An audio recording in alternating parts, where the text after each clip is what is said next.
Today we're taking a look at these NCAAB matches, which are happening on Monday, November 8, 2021, and giving you match breakdowns, betting tips and predictions in general on these games.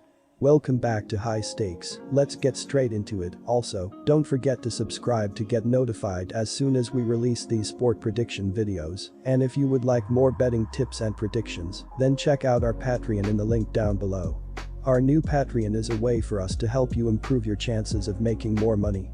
5 plans are available for each and every one of you. You can get 30 extra betting picks all the way up to 270 extra betting picks per month. Stop wasting hours of your time searching for bad betting advice that ends up costing you a lot of money. Join the High Stakes Patreon now and get the best betting picks and advice. Evansville vs Cincinnati. Last season FW Evan Coleman shot over 40% from 3 PT land last season and averaged 9.3 ppg. The team picked up JUCO transfer FW Antoine Smith and a quadruple of freshman forwards in Preston Phillips and Blake Sisley, and the frontcourt players will have to improve on the boards for a team last season that had a -5.2 rebound margin. The Purple Aces were not a high-scoring team last season, 64.8 ppg, but were pretty good on defense, 69.6 ppg. The team has to play good D in this opener, and the experienced guards have to score with a lack of depth and uncertainty in the frontcourt. Our first betting advice is to pick Cincinnati. Victor Lakin did not play last season, but the team has high hopes for the 6'11 Russian. 2 key transfers hope to bolster the Bearcats' frontcourt in Abdul Adu and Odi Agwama. Adu made the SEC All-Defensive team last season at Mississippi State and for his career is nearly averaging 2 blocks per game. Agwama averaged 7.6 ppg and 5.4 rpg for Wake Forest last season. Cincy averaged 68.9 ppg last season, and they gave up an average of 72.1 ppg. As a team they only shot 42.3% from the floor, and shooting may be an issue for the team this season. Cincinnati has 6 transfer players and 3 of them that played under Wes Miller at UNC Greensboro last season. The team lost their leading scorer, but while 3 of their next leading scorers returned, Jeremiah Davenport, 11.7 ppg, is the only one that averaged double figures. Guards David DeJulius and Micah Adams Woods also return and averaged 9.1 ppg and 8.6 ppg, respectively last season. Evansville returns a trio of seniors in their backcourt that each averaged over 10 ppg last season. Jawan Newton, Shamer Givens and Noah Frederking are all back, and the team will be experienced in the backcourt, but the frontcourt may be in Blake Sisley issue. Newton averaged 13.5 ppg last season, and Givens averaged 13.3 ppg and 4 assists per game. Frederking averaged 10.2 ppg last season and hit on 40.7% of his 3-pointers. Our second betting advice is to pick under Fairfield vs Providence. Jake Wojcik, 13.5 ppg, returns and led the team in scoring last season. His senior leadership will be needed, and while he shot a solid 38.2% from 3 PT land last season, he only shot 41% from the floor overall. Fellow Taj Benning is the only other returning player that averaged in double figures last season, 12 ppg. He is also a good 3 PT shooter, but last season only shot 38.1% from the floor, and that was his best shooting season for the Stags. Supreme Cook is the top frontcourt player returning, and last season he only averaged 6.3 ppg and 5.2 rpg. He and Chris Mado, 5 ppg 5.5 rpg, have to get the scoring inside and keep Providence's Watson in check in the paint. Our first betting advice is to pick Providence. Senor G.A.J. Reeves, 9.6 ppg, and Jared Bynum, 5.8 ppg, will likely step into the starting PG role and last season averaged 3.6 assists per game. Indiana transfer G. Al Durham, 11.3 ppg 3.1 rpg, averaged 2.6 assists and he should step into the starting lineup right away.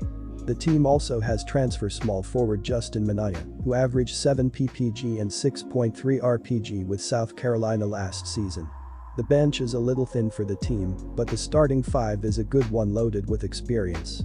Last season Fairfield only ranked 337th out of 347 DI teams averaging 61.8 ppg, and they only put up 56 in the bad opening loss to Providence.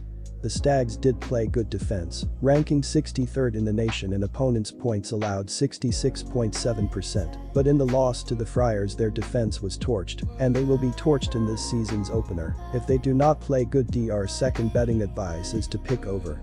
Quick reminder, BetUS is a platform that offers betting on all major sport and horse racing leagues. It has slots, table games, blackjack, and a variety of other casino games.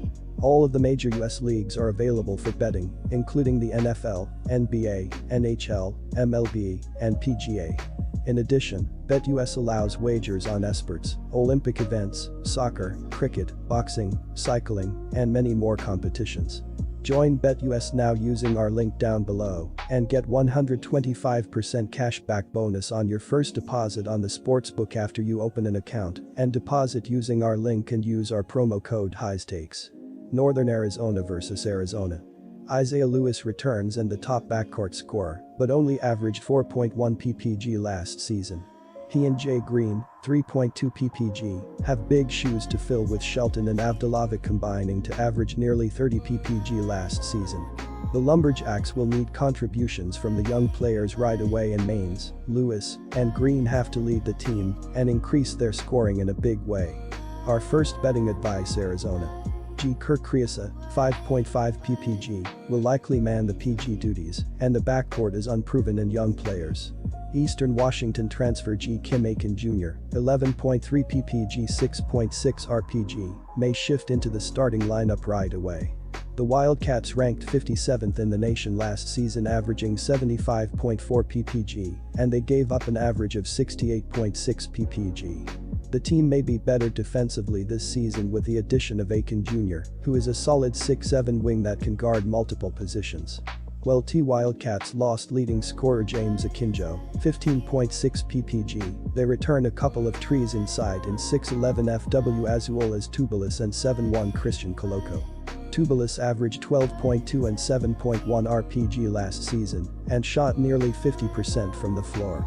Coloco started 19 games last season and averaged 5.3 ppg 4.8 rpg and also shot 52%. Benedict Mathurin, 10.8 ppg 4.8 rpg, was named to the Pac-12 All-Freshman team last season, where he showed he can score with 3 games of 22-plus points. The team also added 7-footer Amr Ballo, who spent most of last season on the bench at Gonzaga. Last season was not a good one for now with only 6 wins.